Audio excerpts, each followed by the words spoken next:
All right, math class for Friday. Yay, it's Friday, almost the weekend.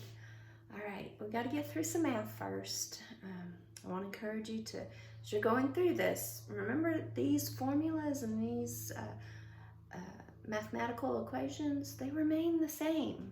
They always lead us to the, if we follow it, leads us to the right answer. And that's what I want you to remember as we are following Christ. He's always going to lead us to himself, and that is right, and it's always the same, and it never changes. He wants to lead us to himself and to climb up into his lap and to know that we are loved by our Heavenly Father. All right, so to start with today, I'd like for us to do a little review. We've talked about perimeter of a rectangle, or any shape, a square, rectangle. And remember, we talked about how Miss Harrison wanted to build a fence in her backyard for her putty cat. So perimeter is how we would figure out what Miss Harrison needs to go to Home Depot to purchase the amount of fence to be able to put a fence in the backyard for her kitty cat. All right, so I'm gonna have to measure all those sides, because if I opened it up, all those sides of fence that I'm needing, if I opened it up and I measured that length, how much would I need a fence to build that yard? And so if this is we're gonna do inches, since I'm doing it on a marker board, but it'll probably be more unlikely would be feet, correct?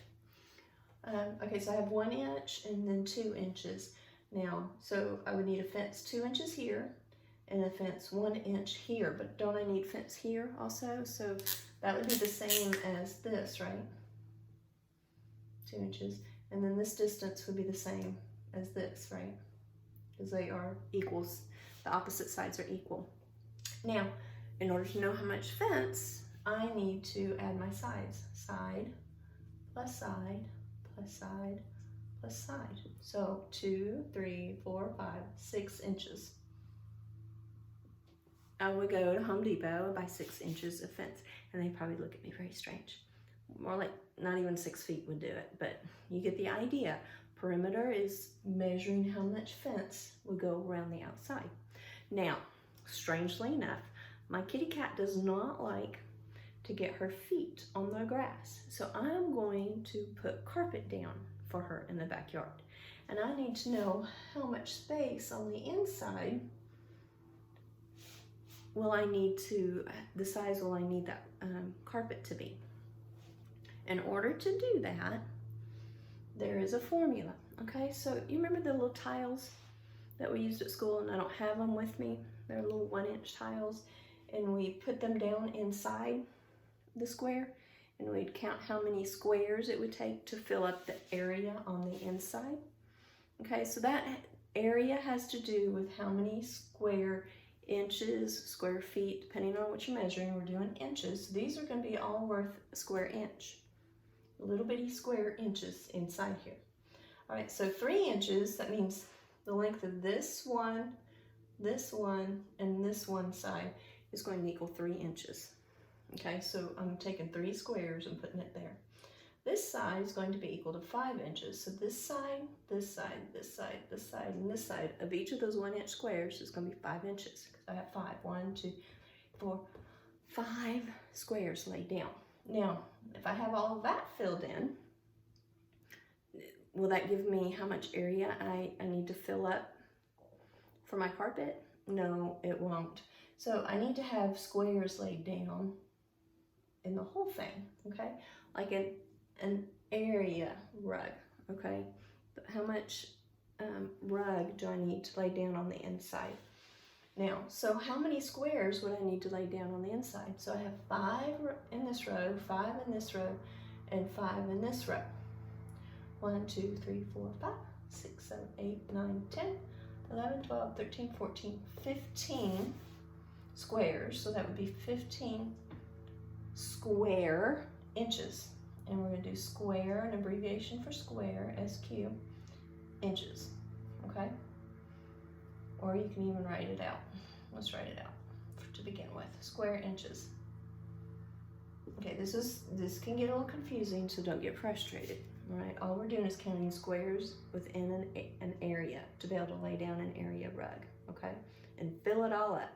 Now, do you see something using these two numbers for it to equal 15? Can you think of a math problem or a math sentence that I could use with these two that would show me that they equal 15? Multiplication. I have 3 groups of 5. So 3 groups of 5 squares. I have this group, and this group. I have 3 groups of 5. So to find area, I can multiply my length times width, and that's going to give me 15 square inches. But whenever you talk about area, you have to use square in there because that's representing all those squares it would take to fill up that area. Okay, so let's try another one. So to find area, let's do 4 inches. Let's do feet and just pretend, okay? So I have 4 feet, and let's do approximately 6 feet. Okay, so my length is 4 feet, my width is, my width is 4 feet. Remember, your length is always the longest, and my length is 6 feet. So, how many groups of 6 would I have? 2, 3, and then 4. And then 1, 2, 3, 4, 5, and 6. If I laid down square feet, if I laid down squares that were 1 foot each, I would need how many squares to fill up this area to make an area rug for my kitty cat over the grass so her little paws don't have to get in the grass. All right, so I have 4 groups of 1, 2, 3, 4, 5, 6. 1 group, 2 groups, 3 groups, 4 groups. And so a math sentence for that would be 4 groups of 6. And if you want, you can count them all. But that's the whole reason we've learned our multiplication, right? So we have a door and chick, and that chick went into the door, and what did it do inside the house? It made a denty floor. 24 square feet. All right, it's important that you remember to do the little square, and SQ is what I'm writing, for short for square. And you can write it out. Probably be a good idea to do that.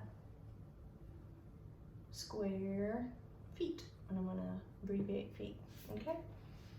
So that is the difference. Perimeter, you're gonna add side plus side plus side plus side, all your sides together. Area, you're gonna multiply your width times your length, and that will give you how many squares you would need to fill up that area, okay? And that's how they know how big of a piece of carpet to use to fill in that area, right?